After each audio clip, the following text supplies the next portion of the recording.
Iran bukan sekedar negara, tapi warisan kekaisaran yang terlupakan. Di tengah dentuman rudal dan raungan jet tempur, dunia kembali menoleh pada suatu nama, Iran.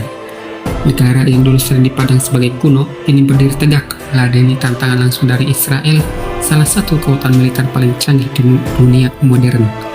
Tapi apa yang mendorong keberanian itu? Mengapa Iran tanpa begitu berani akan terkadang nekat menghadapi musuh yang jauh lebih modern, lebih kaya, dan lebih kuat secara teknologi?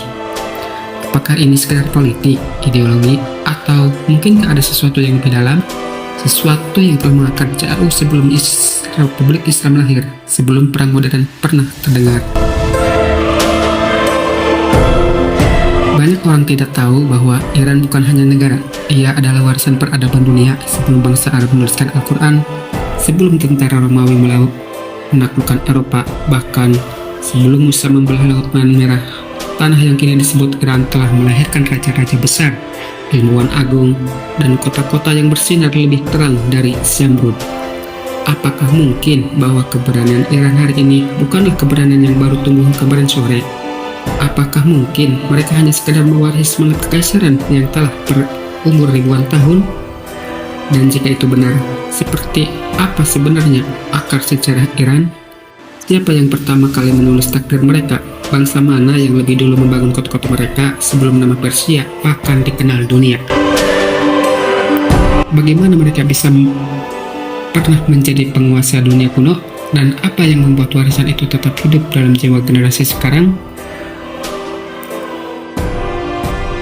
Hari ini, kita mungkin melihat Iran sebagai negara Timur Tengah yang penuh gejolak, tapi mari kita tarik waktu ke belakang. Ribuan tahun ke masa di mana dunia bertekuk lutut di bawah bayang-bayang kekuatan Persia, dan bangsa-bangsa menyebut mereka dengan satu nama, Tuan dari Timur.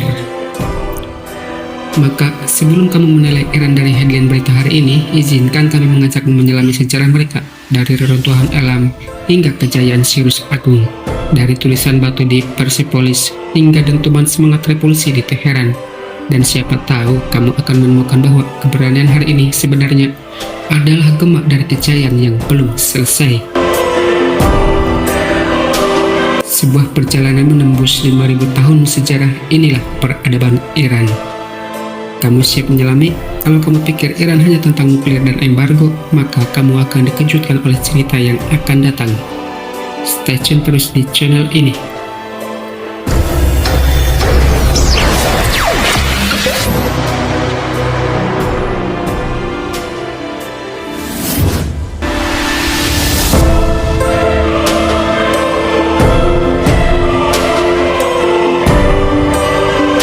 Sebelum Persia, misteri peradaban Elam yang terkubur waktu.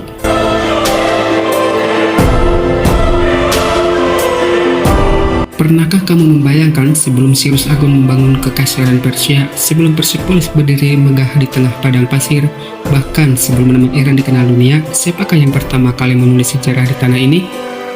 Di balik gunung Zagros dan hamparan tanah subur Khuzestan tersembunyi sebuah teka-teki purba, sebuah peradaban yang nyaris terlupakan.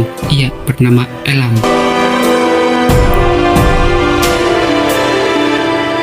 Sekitar 4.700 tahun yang lalu, ketika piramida Mesir baru mulai dibangun, di kota-kota Mesopotamia seperti Ur dan Uruk mulai menyalakan obor peradaban, di barat Iran, bangsa Elam mulai merintis jalan menuju masa depan.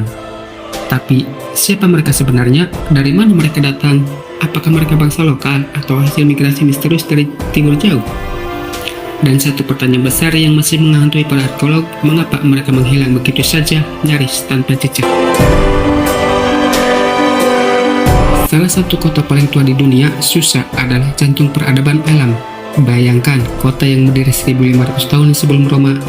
Tempat istana berdiri dengan dinding berhias batu berlapis kaca berwarna biru dan emas. Disinilah para raja Elam memerintah dengan kebesaran.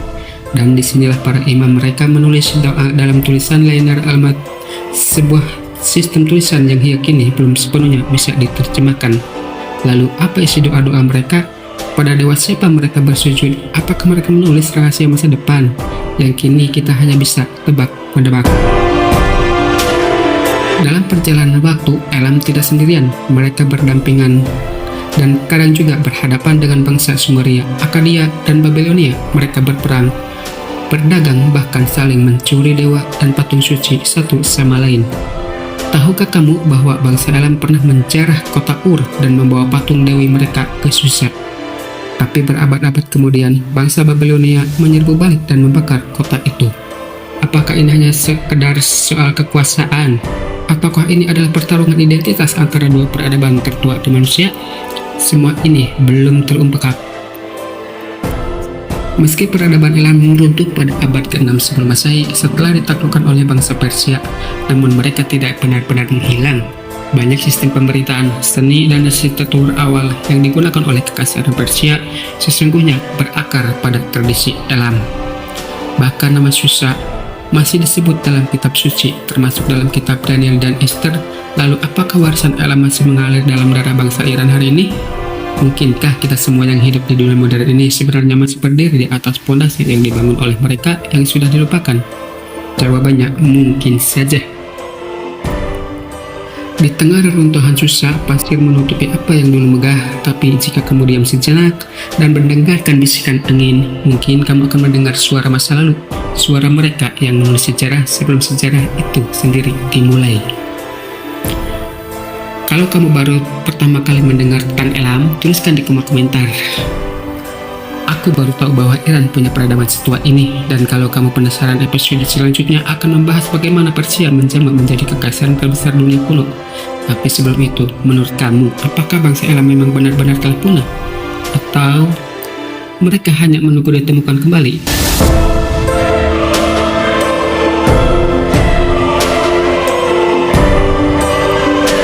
Hari ini kita menyaksikan Iran berdiri dengan kepala tegak di panggung global, menantang tekanan ekonomi, blokade, bahkan ancaman militer dari negara-negara besar.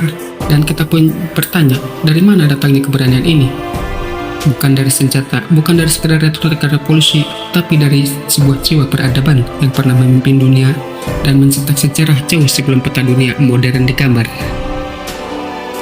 Di tengah kekacauan politik, pengkhianatan, dan kekuasaan tiranik di wilayah Asia Barat, muncul seorang tokoh yang luar biasa, Cyrus Agung. Siapa dia? Seorang raja biasa? Seorang penakluk? Tidak, ia adalah arsitek dari kekaisaran multinasional pertama dalam sejarah dunia. Ia membebaskan bangsa-bangsa yang tertindas bukan untuk diperbudak, tapi untuk dihormati. Ia tidak menghancurkan kepercayaan mereka, melainkan melindunginya. Cyrus memperbolehkan orang Yahudi kembali dari pembangunan Babilonia dan membangun kembali kuil di Yerusalem. Bahkan dalam Alkitab, ia disebut yang diurapi Tuhan. Mengapa seorang raja Persia justru disebut begitu mulia oleh bangsa lain? Karena Cyrus menanamkan prinsip bahwa kekuasaan sejati adalah kekuasaan yang mencegah martabat manusia. Di tengah padang tandus Persia Selatan, berdirilah kota yang luar biasa, Persepolis. Tapi ini bukan kota militer, bukan benteng perang. Persepolis adalah monumen diplomasi dan perayaan budaya. Di ukiran batunya yang masih kita bisa lihat hari ini, tak ada gambar darah dan penjajahan. Yang ada justru pemandangan delegasi dari seluruh dunia datang membawa hadiah dengan wajah damai. Mengapa? Karena dalam kekaisaran Achaemenid, perbudakan bukanlah ancaman, melainkan kekayaan. Bangsa Mesir, Lydia, Babilonia, hingga India semua dijaga budayanya, dihormati bahasanya, dan dilibatkan dalam pemerintahan. Di masa itu, multikulturalisme bukan wacana, tapi praktik nyata.